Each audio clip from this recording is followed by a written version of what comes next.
And we're back. This is David Watson. We're actually in trance with the Willows, and we're going to talk about benevolence. So this is Benevolence with the Willows.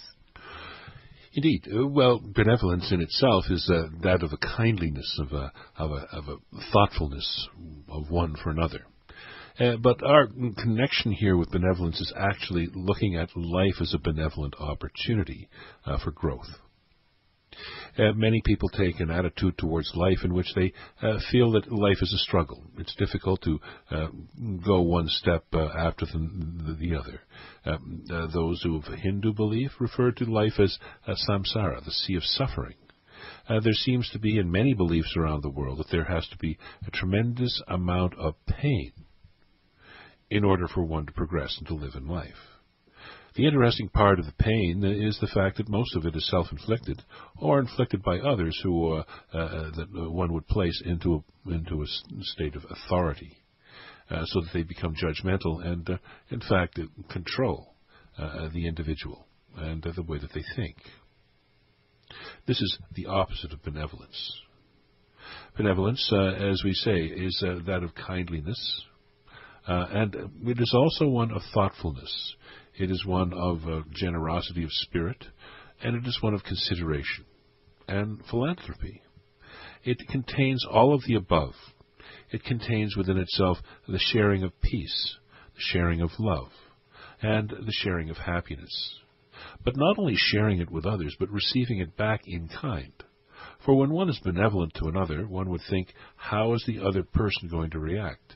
And normally, if you treat somebody kindly, they will, at the very least, treat you in a softer way, even if they are antagonistic to begin with.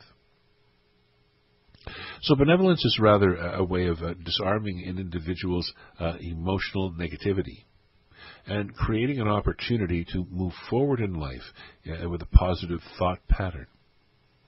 But it is not only something that one would think about, it is actually something that one would be able to practice on a daily basis. First, to begin by asking for all of your adventures, all of your plans, your projects, to be treated with a benevolent outcome. Meaning that the universe itself is automatically going to provide a kindly, gentle, and positive outcome. The very assumption that this is going to be the case is, in fact, almost diametrically opposed to many of the beliefs that many of you hold in your lives regarding where your efforts are and how they are dispensed through activities in your life. Some people believe that they're always waiting for the next shoe to drop. Cheer up, things could be better, so I cheered up, and sure enough, things got better. Money is the root of all evil, etc., etc. These continuations of thinking process do not include benevolence, but create rather a sardonic and somewhat unhappy view of the world. So to understand this within oneself, one must be able to take this particular attitude, which has been infused from childhood, by your social order, perhaps by your family, perhaps by the church, or perhaps by the temple or school, or some other means. In other words, you are learning something in life in which when you try to do something, you are slapped down, pushed back, and negated. However, if you can begin to expect a benevolent outcome, none of the above can possibly affect you. You will only be experiencing, because of your perception, positive energy around you and expectation of the kind of outcome that's going to benefit everybody, all concerned, you see. When you speak about being beneficial to others, it is singing life in the key of me, because it is you being beneficial or you receiving benefits. If you speak for the best outcome for all concerned, you are singing life in the key of thee. In other words, you are hoping it happens to another.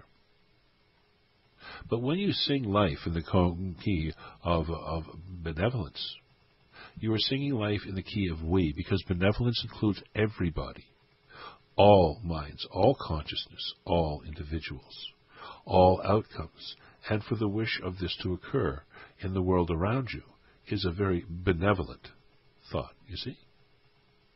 And it is the very base of all major religions, being benevolent, being kindly, being generous, being the good Samaritan, as it were. Yet at the same time, that benevolence is often sneered at, laughed at, and the people who practice it are even called, shall we say, naive. For naivety is not knowing. Naivety is not believing that something can happen in a positive way. That's true naivety. Because that way, an individual never has an opportunity to experience life from a positive perspective. Good things happen, but why do bad things happen to good people? Well, bad things happen to all people, good, bad, or indifferent. In truth here, benevolent things can occur when one begins to adjust one's mindset to what is going to be the true nature of benevolence. And that doesn't just mean something you expect to have happening from the universe, or God, or whatever large force you like to consider operates in the physical universe. But rather, understanding the nature of benevolence is that which one is forced into practicing oneself. First of all, with oneself, by loving and respecting oneself, by trusting oneself, by being kindly and non-judgmental to oneself. Lots of work being benevolent to oneself, you see. And out of that, of course, begins to come a sense of peacefulness and a sense of certainty that the very core of one's own being is made of positive, loving, generous energy. It is a matter of then developing a consciousness in which one would expect to see a silver lining in every cloud. Perhaps too positive a view for many of you individuals who like to think in a more sardonic perspective in life. But in actual truth, isn't it a lot easier to think of positive outcomes than negative? Isn't it a lot more fun to be able to do loving, caring, generous things with other people? Isn't it less stressful to do what is in one's heart, to forgive and forget, to move forward with love and generosity of heart? Of course it is. One spends so much time trying to protect that generous core of oneself that it never has a chance to develop in the world around themselves, you see, or in the world around yourself. By being benevolent, by practicing this, even in small bits and starts to begin with, you'll begin to feel good.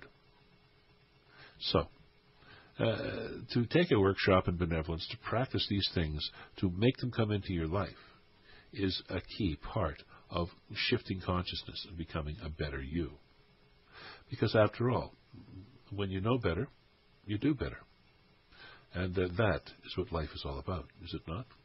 Simple, straightforward, and benevolent, if one wishes to take it from that perspective. All right, you can find out more about the Willows and David Watson if you go to the website AsktheWillows.com. And thank you for this lovely response on benevolence.